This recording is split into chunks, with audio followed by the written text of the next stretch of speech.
Magandang araw sa lahat ng mga kalakbay at sa mga masugid na tagapakinig sa channel na ito. Naway nasa mabuting kalagayan kayo habang pinapakinggan ang kwento mula pa sa aming mga angkan at pinagpasahan ng ilang mga dekada. Mga totoong engkwentro ng mga taong may mga agimat, mutya, talandro, libreto at iba pang gamit espiritual. Ang kwentong ibabahagi ko sa inyo ngayon ay tungkol sa isa kong lolo na tiyo ng aking ina na taga-Abra, at doon ay naging kilala siya sa buong San Juan. Kung bakit, halina't alamin. Ayon sa pinakamatanda kong tiyo, naganap ito taong 1945, Abra, San Juan. Sa panahon iyon ng Tagsibol, isang matanda ang humahangos magmadali sa pagtakbo na animoy may tinatakasan na kung sino, na halos magkandadapa pa sa pagtakbo, at doon ay nagsimula itong sumigaw na may hinahanap na isang lalaki. Agad lumabas ang batang si Mandeng upang daluhan ng matanda na nooy hinihingal pa dahil sa pagtakbo. Sa pagkataranta ng bata ay tinanong agad niya ang matanda kung ano ang sadya nito sa kanyang ama. At walang ano-ano ay tumugon ang matanda ng may pagmamadali at bumulalas ng kung nandun ba ang kanyang ama na si Nestor. Si Nestor ang kapitan del baryo ng barangay na iyon, kaya siya may hawak sa buong nasasakupan niyang iyon. Tumugon naman ng bata na ang kanyang ama ay may inaasikaso, pero agad niya itong sasabihan. Wika pa ng matanda na kailangan nilang puntahan ang kaguluhan kina Aling Delia.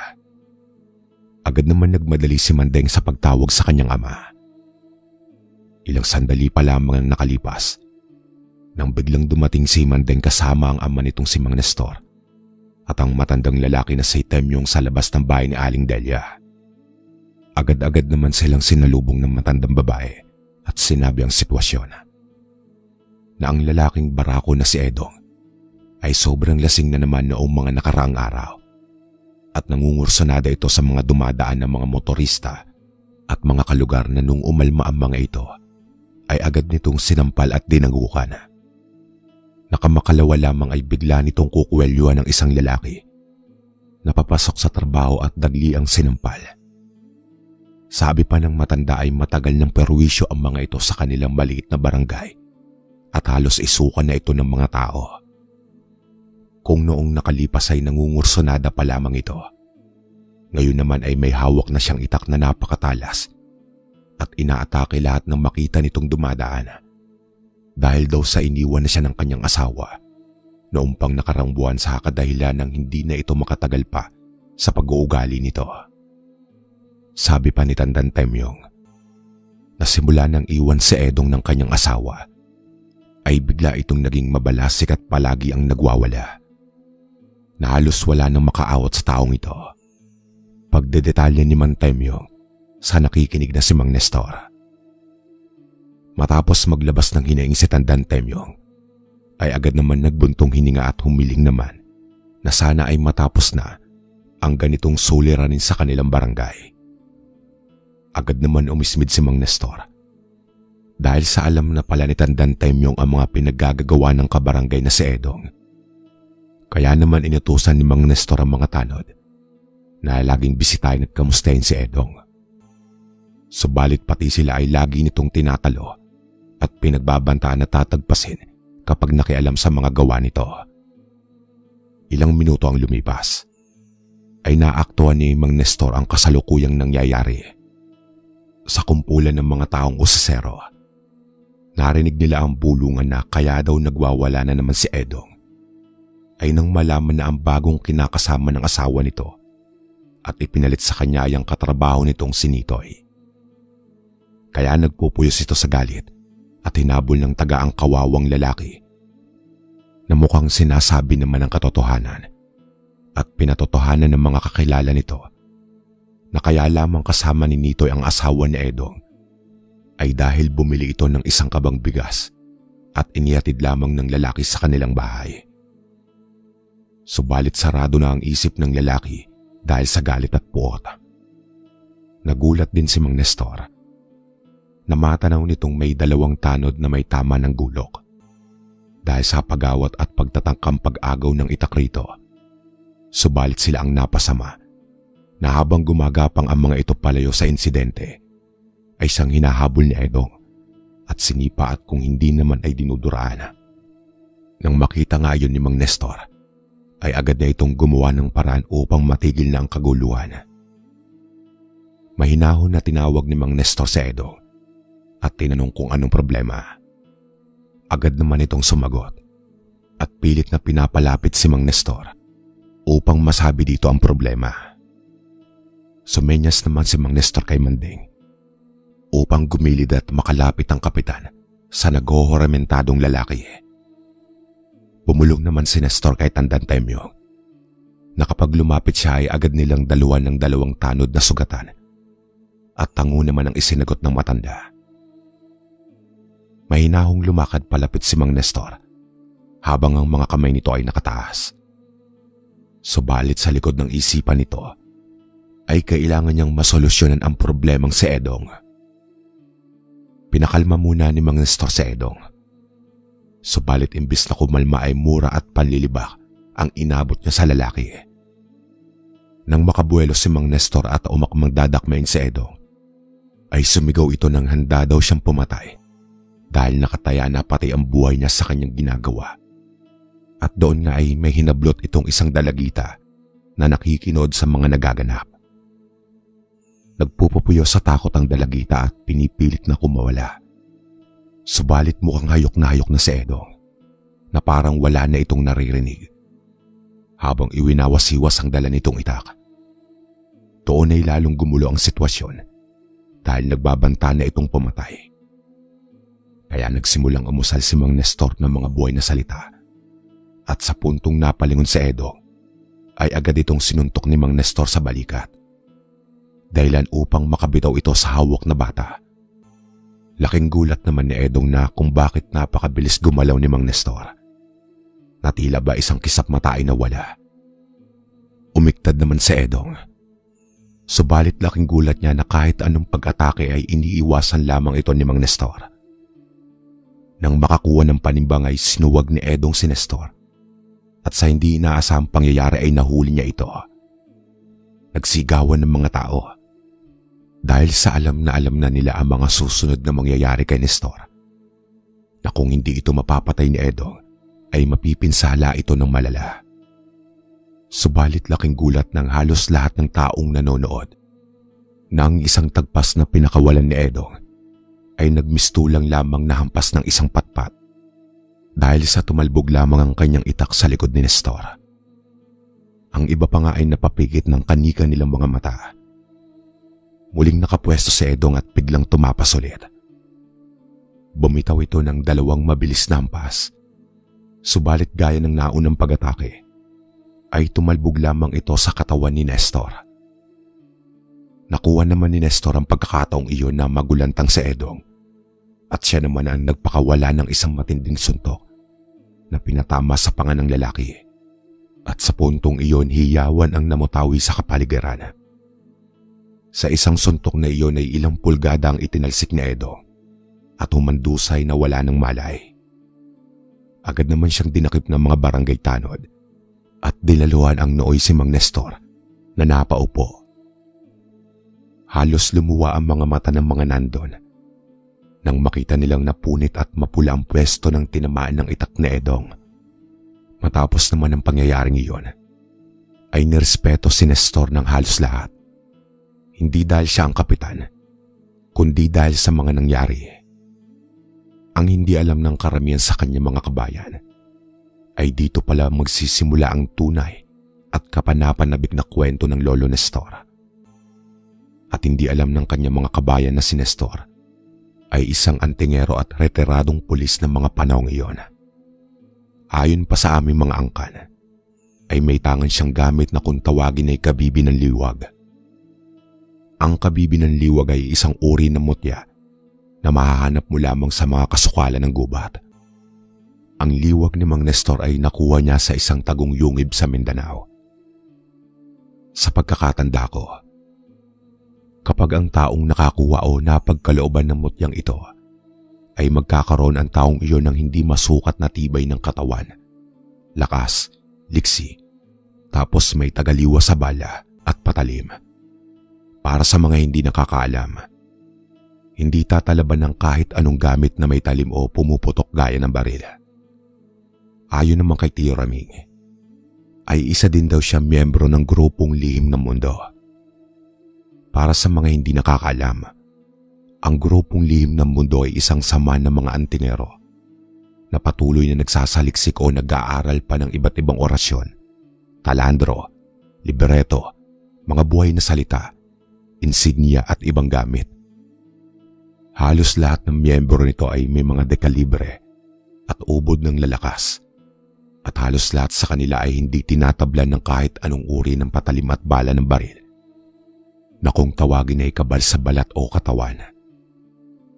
Subok na ang saman ito sa pagpapatunay na totoo ang mga orasyon, buhay na salita at iba pang lihim na karunungan.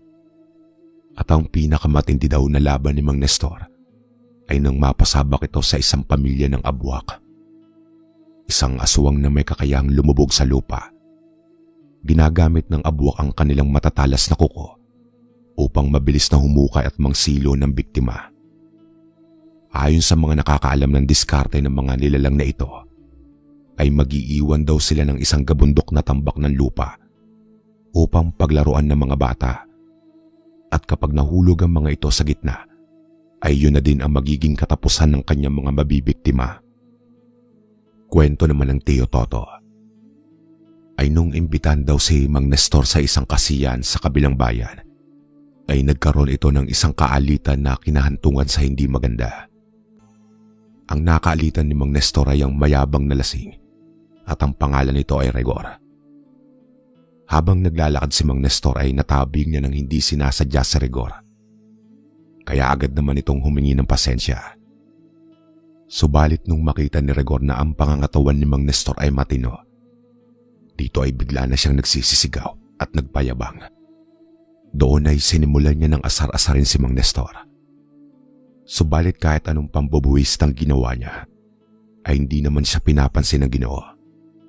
Dahil sa isip ni Mang Nestor, ay hindi para pumatol sa mga ganoong maliit na bagay. Nang matapos ang kasiyan at nagsimula na magsiuwian ng mga ito sa piging. Subalit dahil sa kalasingan, ay umundusay si Rigor sa lapag, dahilan upang magkagulo ang mga tao roon. Nagmagandang loob naman si Mang Nestor na siya na ang maghahatid at mag-uuwi kay Rigor sa kanyang bahay, na agad din naman sinang-ayunan ng mga tao doon. Dahil sa gabi na at malayo pa ang bahay ni Rigor, ay nagpasama naman si Mang Nestor sa kanyang dalawang tanod upang hindi ito mainip sa paglalakad. Ilang oras ang nilakad nila nang mapadako sila sa kasukalan ng gubat at sa kalaliman ng gabi. Kailangan nilang tawirin ang isang malawak na lupain at sa kabila noon ay halos isang oras pa ang lalakarin bago marating ang bahay nila Rigor. Kaya tinaga ni Mang Nestor ang pagbibitbit sa taong iyon. Subalit habang pababa sila ng talampas, ay may narinig si Mang Nestor na may humahagok sa malapit sa kanila. Kaya agad na nakapagkwentuhan ng lalaki upang hindi mapansin ng mga kasamaan ang banta ng panganib sa kapaligiran.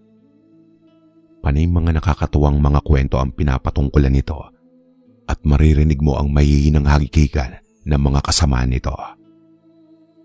Subalit ang isa sa mga kasama niya ay may narinig na mahinang atungal sa may bandang gilid ng kanilang grupo. At agad naman iyong nakapagdulot ng takot sa kanyang mga kasamaan. Pinilit pa din ni Mang Nestor na maging kalmado kahit na alam niya na anumang sandali ay pwedeng umatake ang nilalang sa kanila. Nung aakma ng susulong ang isa sa mga tanod, ay bigla naman itong sinalakay ng isang nilalang ng dilim nang bigla itong bungguin dahilan ng pagtalsik nito palayo. Dahil naman sa taranta ay bigla namang kumaripas ng takbo ang isang tanod. Walang lingon-lingon itong tumakbo na wari wala itong pakialam. Dahil kahit na nagkakandara pa na ito, ay patuloy pa din sa pagkaripas. Agad namang ibinaba ng maayos ni Mang Nestor ang kanyang dala na si Rigor. at doon ay nagsimulang habulin ang nilalang na hinahabol ang kumakaripas na tanod. Halos ilang kilometro din ang kanilang tinakbo nang maabutan ni Mang Nestor na wala nang malay tao ang tanod na iyon at handa nang lapain ng halimaw na may nakakatakot na itsura. Matatala sa mga pangil nito na lampasan sa bibig nito. Ang napakalaking bunganga nito at nakakapanghilakbot na itsura nito na halos pwede nang ikumpara sa isang demonyo mula sa impyerno. Nagmadaling sumulong si Mang Nestor at tinadyakan ng nilalang at ito na din ang pinaka naging dahilan upang mabitawan ang nooy lalapain ang kasama. Agad din bumalikwas ang nilalang upang makuha ang tamang panimbang. Tapos ay sumalakay kay Mang Nestor na napatusok ang mga mahahabang kuko. Pero laking gulat na lamang ng nilalang dahil sa pag-aakala nitong tinamaan na si Mang Nestor at butas na dapat ang dibdib nito. Subalit halos hindi makapaniwala ang swang na kahit malakas ang pag-atake nito ay pinagpaglamang ni Mang Nestor ang parteng tinamaan ng mga kuko niya. Tapos ay nilibak ni Mang Nestor ang nilalang. Na ito lang ba ang kaya mo? Agad namang naggitgit sa galit ang nilalang at umatungal ng buong lakas na ang pahiwatig nito ay galit na galit at handa nang kitilin ng buhay si Mang Nestor. Patuloy na inilagan ni Mang Nestor ang lahat halos ng pag-atake ng nilalang sa dilim. At nang makakuha ng buwelo si Mang Nestor ay tumindig ito at iniipon ang mga buhay na salita na iniihip naman ito sa kanyang kamao. Tapos ay ibinitaw sa dibdib ng nilalang. Kumalabog ng malakas ang dibdib nito at natumba patihaya kaya nakuha ni Mang Nestor ang liyamadong sitwasyon. Habang nakatihaya ang nilalang at iniinda ang sakit ng suntok ni Mang Nestor, ay nasinaga nito ang liwanag ng buwan at nakita ni Mang Nestor at nung tanod ang tunay nitong itsura. Isang aswang na abwak. Nang makabalik ang ulirat ng nilalang, ay mabilis itong humukay ng lupa at nagmamadaling tumakas. Subalit bago pa lamang itong makalayo, ay sumuntok si Mang Nestor sa lupa. Sa suntok na iyon ay nasa ilalim ang abwak na hinuli ni Mang Nestor at kapit na nito sa leg ngayon. Iwinasiwas ng aswang ang kanyang matatalas na kuko. Subalit laking gulat nito na kahit na kumakaskas sa katawan at mga braso ni Mang Nestor ang mapaminsalang kuko nito, ay walang pinsala o hindi man lamang gumagasgas sa balat ni Mang Nestor. Halos lumuwa naman ang mata ng tanod ng masaksiyan nito.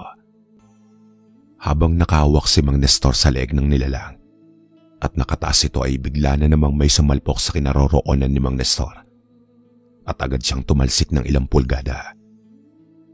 Sa gulat ng tanod ay napasigaw ito ng malakas dahilan upang marinig ito ng nilalang at puntahan siya sa kanyang lokasyon. Napatakip naman ng bibig ang lalaki at napaiyak dahil sa takot. Habang kampante ang dalawang abwak, ay bigla silang binunggo ni Mang Nestor at sabay pinaulanan sila ng malalakas na suntok at sipa.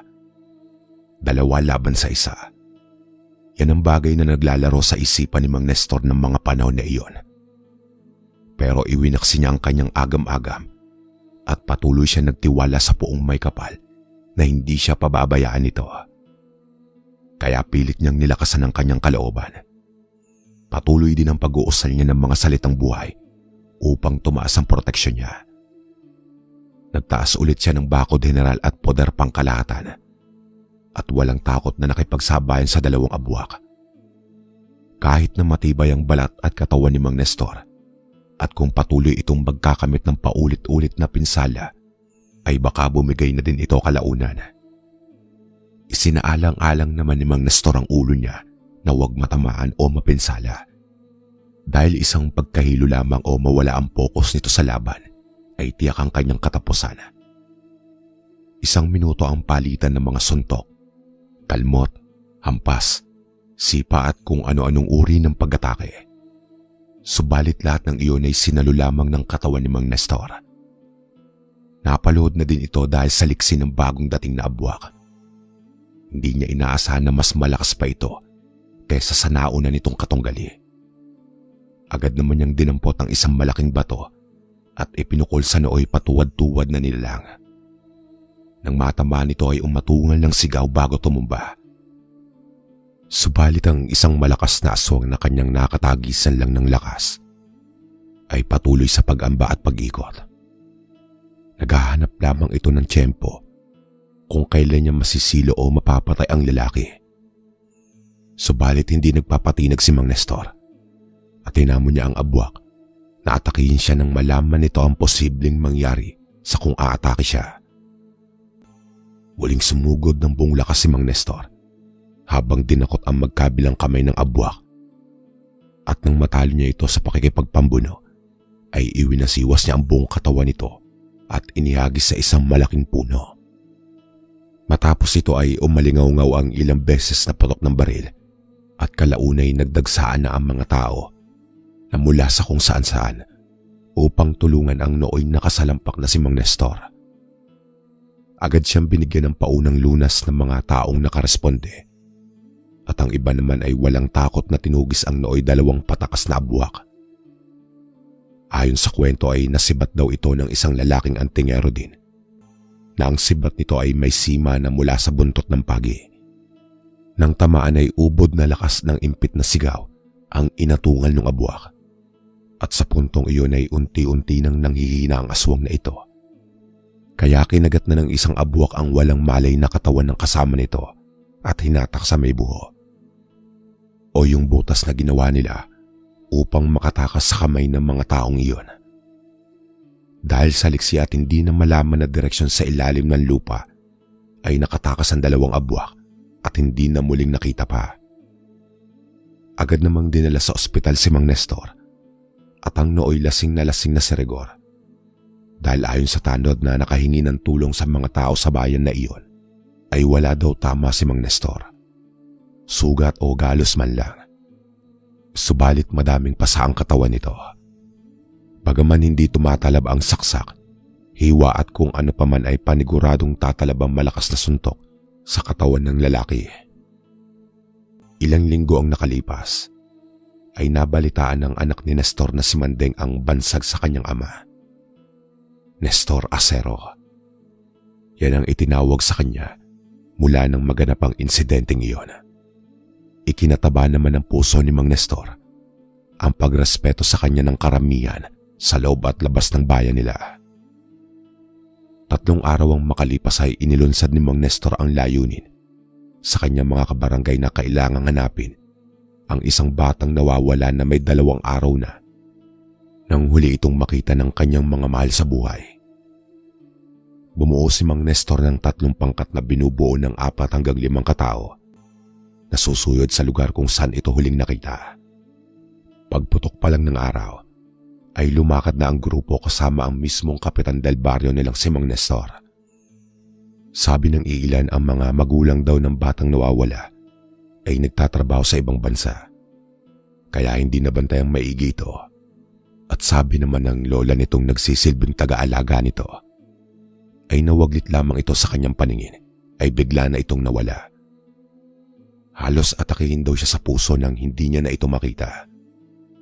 Pinatahan at pinakalma ni Mang Nestor ang lola nito upang hindi na makadagdag pa sa isipin dahil baka may mangyari pa ditong hindi maganda. Ilang oras ang ginugol ng bawat mga grupo sa paghanap sa bata. Subalit halos lahat ay umuwing bigo. Isang suwestyon ang isinigaw ng matandang si Temyong na kung bakit hindi hanapin ang bata sa kasukalan ng gubat doon sa lugar na hindi sinisinaga ng araw. Nang marinig ng mga tao iyon, ay walang imik dahil sa lugar na iyon ay kamatayan. Sabi ng mga taga dito, ay tiyak na kamatayan ang makakamit mo sa oras na pumasok ka sa loob ng kakahuyan na iyon. Ang isa pang taong barangay ay nagsalita na sino ang may lakas ng loob na pasukin at galugarin ang lugar na iyon. Nagbulungan ang mga taong naroon at nag-usap ng may mahinang boses. Subalit walang may gustong sumuong sa sariling kamatayan. Isang lalaki naman ang may hinahon na nagtaas ng kamay na ikinagulat ng lahat ng tao roon. Ang taong nagtaas ng kamay ay walang iba kundi si Mang Nestor. Nang mamatahan ng mga tao ang kanyang pagtayo, ay nagiyawan sila sa tuwa at palakpakan. Sabay sumigaw ng, "Nestor Acero! Nestor Acero. Itinaas naman niya ang kanyang mga kamay na nakabukas sa mga palad. Hudyat ito ng pagpapatigil sa mga taong nandon. Inako ni Mang Nestor ang mga agam-agam, takot at responsibilidad sa kanilang bayan at hanapin ang batang nawawala. Dahil sa desisyon ni Mang Nestor ay pumayag na din si Tandang Temyong na samahan ito sa loob ng gubat upang hindi ito mainip at may makakwentuhan siya habang naandun sa loob. Agad naman nagsalita si Mang Nestor at inalam ang sitwasyon ng matanda bago ito sumang-ayon. Ilang oras ang makalipas nang matapos ang kanilang paghahanda ay tumungo na ang dalawa sa loob ng kasukalan ng gubat. Sa loob ng gubat na iyon ay may mga naglalaki ang mga ugat, puno at talahib na minsan ay lampas tao o di kaya naman ay hanggang balikat. Dahilan upang mahirapan sila sa pagsuong. Habang patuloy na naglalakad si Mang Nestor at Tandang Temyong, ay may itim na nilalang ang sumalakay sa kanilang dalawa ni Mang Temyong. Agad namang itinulak ni Nestor ang matanda upang hindi ito tamaan ng pag-atake. Tapos ay agad na hinugot ni Mang Nestor ang kanyang itak at pumorma ng pagtaga sa nilalang nang makita nila na isa pala itong tikbalang na may mapayat, subalit ubod ng haba ang mga bisig at bias nito. Halos panawan ng ulirat si Tandang Temyong dahil sa nasaksihan. Nahalos tusukin na nito ang kanyang mga mata dahil sa hilakbot at takot na nadama nito. Inusala naman ni Mang Nestor ang matanda ng orasyong pampanatag upang ito ay kumalma at mawalan ng malay. Matapos mawalan ng malay ay tumayo siya at agad na sumakay sa nilalang. Sa isip ni Mang Temyong ay ito ang unang beses niya pakikipagtunggali sa isang tikbalang. Nagpagulong-gulong sila habang nagpapambuno. Ilang mga suntok ang pinakawalan ni Mang Nestor sa ulo ng tikbalang. Subalit patuloy lamang ito sa pag-ilag at pagpalag. Ayon din pala kay Tandang Temyong na ang akala niyang itsura ng tikbalang ay may sa ulo ng kabayo. Subalit ang itsura nito ay malayo sa isang tunay na kabayo. Dahil mas lamang ang itsurang demonyo dito. Meron din itong nagbabagang mga mata na literal na umaapoy at katakot-takot ang haba ng dila.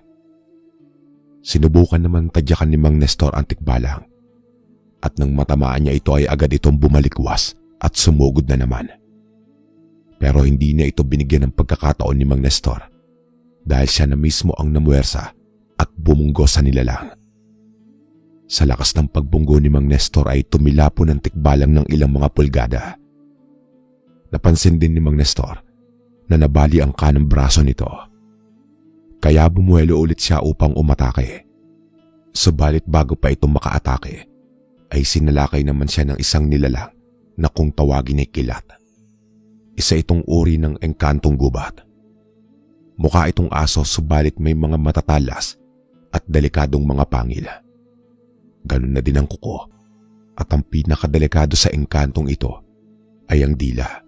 Dahil nandun ang kamandag nito na kapag ikaw ay tinamaan o kahit madaplisan lamang ay may kalalagyan ka. Dahil hindi ang katawan lupa mo ang malalason kundi ang iyong espiritual na kaluluwa.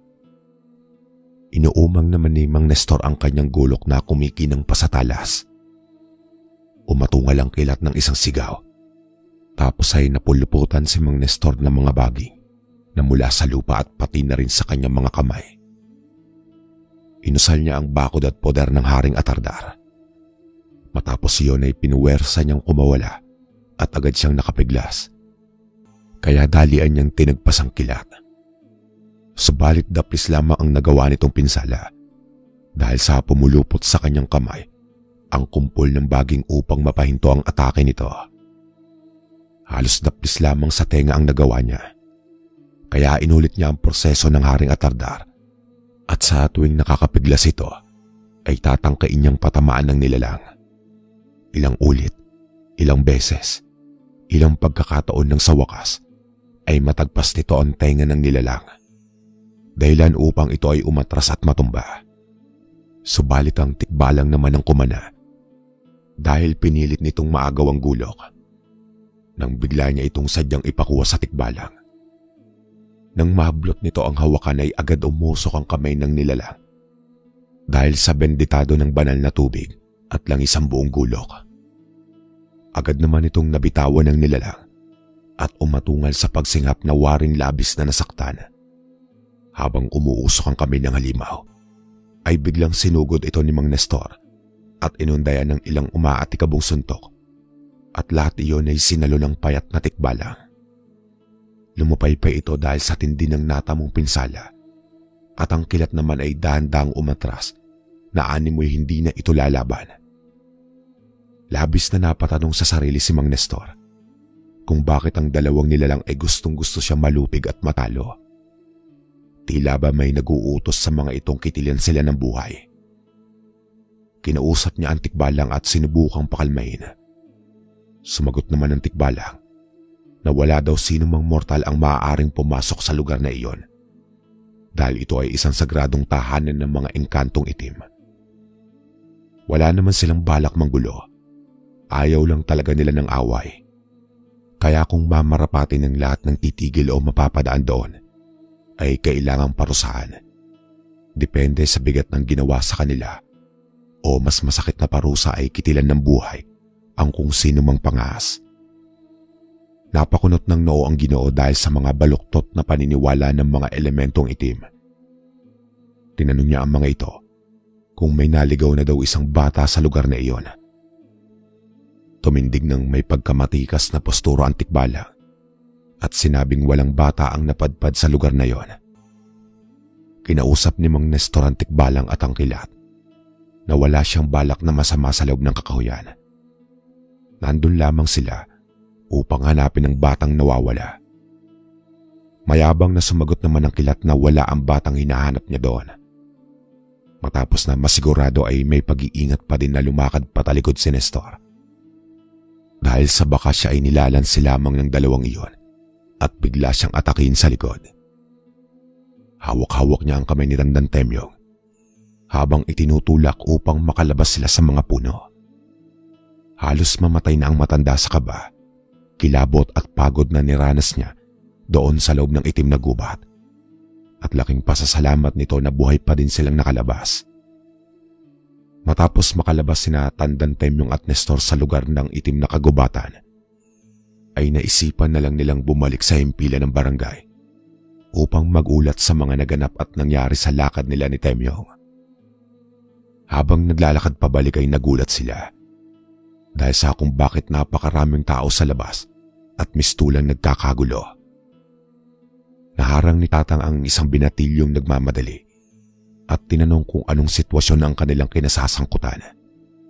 Wala namang kagatol-gatol na sinabi ng lalaki na nandun daw sa kanilang malit na bayan ng kilalang mga bandido na tawagin na lamang nating Kabanyo. Si Kabanyo ay binubuo ng halos hindi bababa sa 20 hanggang 25 na kalalakihan at lahat iyan ay biyasa sa baril at pakikipagbaka. Agad nagmadaling umuwi ang matanda dahil naulinagan niya na humihingi ang mga ito ng manok na lulutuin at gustong ipaluto sa matandang asawa ni Tandang Temyong na si Aling Corina. Sa pagdating ng matanda ay halos maubos na ang kabuhayan ng matanda. Sa 15 pirasong manok nito ay 4 na lang ang itinira at pinagsabihan pa sila na sa susunod na buwan ay bababa pa ulit sila upang kumuha ng kanilang mga kinakailangan. Nanlumo naman si Tandang Temyong sa mga kinuha nilang mga bagay, gamit, pagkain at ilang pirasong manok na ikinasama ng kanyang loob. Dahil sa ang ilan niyang manok ay paitlogin na at ang mga itlog ay iniwan na di nalilimliman. Paano mapipisa yung itlog kung walang mga manlilimlim? Kaya naman pati si Mang Nestor ay napasampal na lamang sa sarili nitong muka dahil sa pagkainis. Minabuti namang mamagitan ni Mang Nestor sa mga nagaganap at inawat ang ilang kasama nilang nagwawala. Dahil ang mismong ipon sa alkansya ay kailangan daw ibigay sa mga bandido upang maging donasyon daw para sa gera kontra gobyerno. At binigwasan ng lalaking iyon nang nagsabi na wala kayong kwenta at puro kayo walang mga bayag dahil sa hindi kayo lumalaban ng patas. Tapos ay marami pa itong sinabi Subalit pinukpok ito ng baril ng kasama ng mga rebelding grupo, dahilan upang humandusay ito at mawalan ng malay. Palihim naman na kinuha ni Mang Nestor ang kanyang liwag at marana hinimas ng hinlalaki. Waray kinakausap niya ito sa kanyang isipan upang matulungan siya sa kanyang kaharaping gulo. Laking pasasalamat nila ng 3 lang palang armadong mga kalalakihan ang bumaba mula sa bundok. Sinapak ni Nestor ang pinakamalapit na rebelde sa kanya at nang matamaan nito ay bigla nitong tinagpas ang braso nun gamit ang kanyang matalas na gulok. Namilipit sa sakit ang lalaki at hinimatay. Ang dalawa naman ay nakabunot ng baril at agad itong ipinutok sa dibdib ni Mang Nestor. Subalit para lamang itong sagong sinumpit sa matigas na pader. Dahil nabutas man ang damit ng Ginoo. Pero parang ang bala ay naging sago na dumaluhong lamang ang bala sa balat nito. At nang masaksiyan ito ni Cabanjo, ay labis niya itong ikinatakot. At doon ay hindi na siya nakakibo dahil sa pagkabigla. Gayunpaman agad itong gumawa ng paraan upang tumakas. Pero bago pa itong makalayo, ay nabigwasan na ni Mang Nestor ang lalaki. At dahil sa lakas ng suntok nito ay humandusay ng ilang metro. Habang si Cabanjo naman ay nakatulala at takot na takot sa naganap. Dahil ni sa hinuha niya ay hindi pa siya nakatagpo ng tao na hindi tinatabla ng bala. Kahit ganun na ang sitwasyon ay lumaban pa din ang rebelde. Dahil wala na rin naman silang ibang pagpipilian. Ipit na rin naman sila sa sitwasyon. Kaya dahan-dahang bumunot ng isa pang baril ang kasama nito at malapitang pinaputok sa tagiliran ni Mang Nestor. Napaigtad naman si Mang Nestor nang maramdaman ang impact ng bala sa kanyang tagiliran.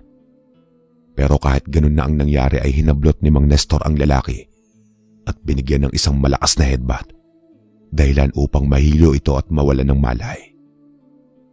Nang mapagtanto ni Cabanjo na wala na ang focus nito sa kanya, ay agad niya itong tinadyakan sa dibdib at naging dahilan upang makabitaw ito. Samantalang ang isa pang kasama ni Cabanjo ay sumugod naman na may hawak ng gulok na napakahaba. Tapos ay itinaga ito sa hita ni Mang Nestor. Nakagawa ng 3 mabilis na pag-atake ang lalaking ito at lahat iyan ay tumama sa katawan ng Ginoo. Subalit gaya ng naunang pag-atake ay hindi din ito tumalab. Pero dahil sa malapitang pagtama, nawala ng panimbang si Mang Nestor at doon ay tuluyan siyang natumba. Sa isip ni Mang Nestor ay magaling ang lalaking iyon at mukhang biyasa ito sa paggamit ng gulok. Nang makita ni Cabanjo na patayo si Mang Nestor, ay agad itong nagpakawala ng isang malakas na sipa. Subalit na ilagan ito ng Ginoo. Pero isang pag-atake ng gulok ang tumama sa likod nito, gawa ng kasama ni Cabanjo. Napaliyad si Mang Nestor ng tamaan nito, pero sinugod ito ni Mang Nestor ng buong lakas. Subalit bago niya mahawakan ang lalaki, ay ilang hampas at tagpas ang inabot ng Ginoo na halos ikawala ng malay niya. Nang mahawakan ni Mang Nestor ang lalaki ay bumitaw ito ng 4 na suntok. Subalit 2 lamang sa mga ito ang kumonekta sa leeg at tenga ng katunggali. Inihagis ng lalaking iyon ang hawak na gulok kay Cabanjo upang ito naman ang umatake. At matapos masalo ni Cabanjo ang gulok, ay sinapak na ito ni Mang Nestor ng ubod ng lakas hanggang sa mawala ng malay at inihagis ito ni Mang Nestor. Hanggang sa dumating ang mga pulis at dinakip si Cabanjo kasama ang mga kasama nito. Muling umalingaw na naman ang titulo ng Ginoong Nestor Acero. Naging sobrang bantog ni Mang Nestor sa buong Abra at pati na sa alkalde ng kanilang lugar ay nakarating na ang magagandang balita at istorya na nagawa nito. Isang umaga ay nakatanggap ng sulat si Mang Nestor. Liham ito ng pag-iimbita ng mismong alkalde ng kanilang bayan. Agad naman itong pinaunlakan ng lalaki at isinama ang kanyang anak na si Mandeng at Tandan Temyong. Pagpasok pa lamang niya sa bulwagan ay bumungad na sa kanila ang alkalde na tawagin na lang nating Nanding. Ayon kay Nanding ay gusto nitong kuhain si Mang Nestor upang maging kaalyado sa kanilang partido dahil sa parating na eleksyon. Masinsinan itong kinausap ng alkalde at inilad nito ang lahat ng kanyang mga nais at plataporma Nang pumayag si Mang Nestor sa mga plano ni Nanding, ay humingal ito ng malalim. Binalot ng bagabag si Mang Nestor, kaya tinanong niya kung anong problema. Dito ay inamin ni Nanding na ang kanyang oras ay malapit ng matapos. Sabi pa nito na kalahati ng kanyang buhay ay naigugol na nito sa pagsasaayos ng kapayapaan sa kanilang nasasakupan. Ngayon ay nararamdaman niyang mahina na siya at matanda na. Subalit gusto pa din nito na maituloy ang kanilang adhikain at magandang layunin. Kaya ang panganay na anak nitong si Amado ang napipisil niya magtaguyod nito. Na sinang-ayunan naman ni Mang Nestor at ipinangako ang buong suporta rito. Hanggang dito na lang po muna ang aking kwento mga kalakbay. Hanggang sa susunod na bahagi ng aking istorya. Maraming salamat.